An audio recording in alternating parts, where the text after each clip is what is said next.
ভিডিওটো লাষ্টলৈকে চোৱা আমাৰ জুবিতা আমাৰ ফটোবিলাক চাই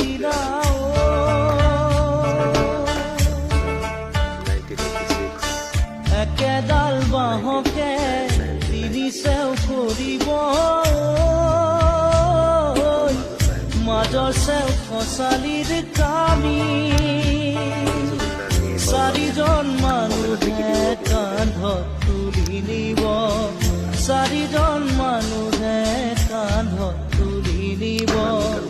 নৈৰ ঘাটৰে বুৰি মোৰ মনায় নৈৰ ঘাটৰে বুৰি দেহৰ ভৰসা নাই বুজিছানে নাই দেহৰ ভৰসা নাই বুজিছানে নাই আজি হাঁহি আছো ক'বতো নোৱাৰো